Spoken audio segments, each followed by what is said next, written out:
এবার কি তাহলে শফিক পারবে শ্রাবণীকে বাঁচাতে? যেখানে কিন্তু বর্তমানে রোবট ভিডিওটিতে শফিক বর্তমানে রোবট নামেই পরিচিত। গাইস, ঘটনাটির সূত্রপাত যেখান থেকে ঘটে, শফিকের পিছনে শফিককে অনেকগুলো পুলিশ তাড়া করে।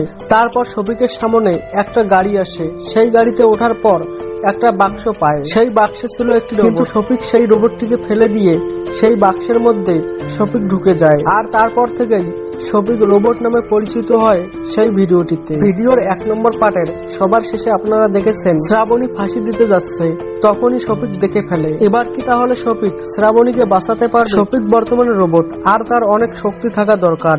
তার মালিক যখন এসে বলবে তুমি জানালাটা ভেঙে শ্রাবণীকে বাঁচাও, তখন কি করবে শফিক? গাইস, আপনারা এই ভিডিওটির মাধ্যমে সবকিছু জানতে পারবেন, তাই ভিডিওটিকে স্কিপ না করে শুরু থেকে শেষ পর্যন্ত দেখুন।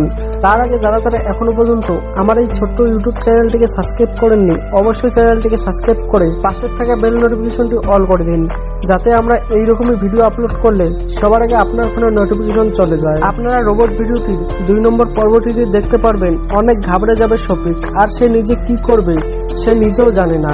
গাইস, অনেকটাই ইন্টারেস্টিং হতে চলেছে রোবট ভিডিওটির এই 2 নম্বর পর্বটি। তাই 2 নম্বর পর্বটি দেখতে হলে অবশ্যই নজর রাখুন আমাদের এই চ্যানেলে। রোবট ভিডিওটির 2 নম্বর পর্বটি আপলোড হলেই আপনাদেরকে আমরা জানিয়ে দেব।